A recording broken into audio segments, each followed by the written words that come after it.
चला आज आपण थँक्स रिक्षावाल्याला बोलूया. जो शाळेतली मुलं घेऊन येतो त्याला आपण थँक्स बोलूया. कारण तो सुद्धा 10 महिने आपल्या मुलांची जिम्मेदारी घेतो. सकाळी नेणे, दुपारी आणून सोडणे, शाळेत काय होतं आहे नव्हतं ते सांगणे, सगळ्या गोष्टीसाठी तो आपल्याला व्यवस्थित असा माहिती देतो. आपल्या मुलांची काळजी घेतो.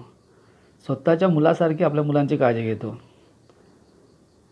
त्यांना बरोबर घरी आणून सोडणे, शाळेत नेताना शाळेत बरोबर नेणे, शाळेत आतपर्यंत नेऊन सोडणे, गेटच्या आतपर्यंत नेऊन मुलांना सोडतो. जिम्मेदारी असते त्याच्यावरती, त्याप्रमाणे तो करतो.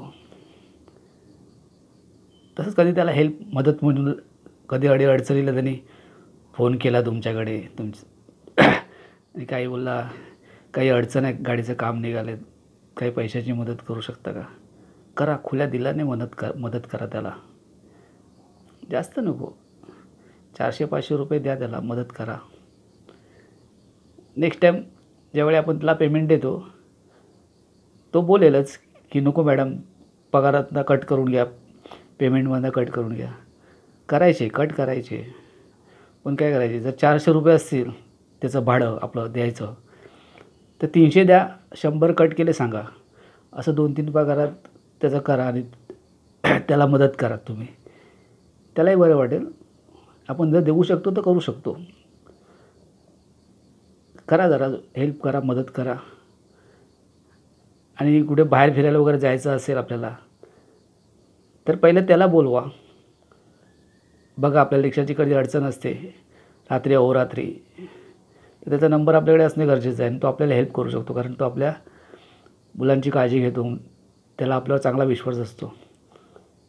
आपला त्याच्यावर चांगला विश्वास असतो. आपल्याला तो सुखरूप नेईल, सुखरूप आणेल, याची पुरेपूर आपल्याला जिम्मेदारी असते. कारण आपण आपलं छोटं मूल, ताण असं बोलतात नाही, म्हणजे शेवटी मूल ते मुलंच आहे आपलं. जरी 10-12 वर्षाचं असलं किंवा 5-6 वर्षाचं असलं तरी ते मुलंच आपल्याला. त्याची तो काळजी घेतो, पुरेपूर काळजी घेतो आपल्या मुलांसारखी.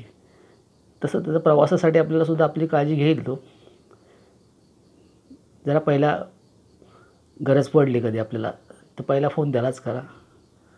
अवेलेबल असेल, कुठे नसेल, खरं 1 तास अगोदर करा ॲडजस्ट. कारण निघता फोन केला तर तो कुठे ॲडजस्ट होणार नाही. बरोबर आहे. न्या, आणा, सोडा. तो मुलांना आपल्या एवढं करतो, आपण पण त्यासाठी करू शकतो. करा. थँक्स बोला, धन्यवाद बोला. कारण तो थोडंफार आपल्या मुलांसाठी करतोच आहे, तर आपण थँक्स बोलणं गरजेचं आहे. करून तर बघा, हो, ठीक होतं, सगळं व्यवस्थित होतं. जरा मनाला शांती भेटते दोघांच्यासुद्धा. त्यालाही बरं वाटतं आणि आपल्यालाही बरं वाटतं. करून तर बघा, थँक्स बोलून तर बघा.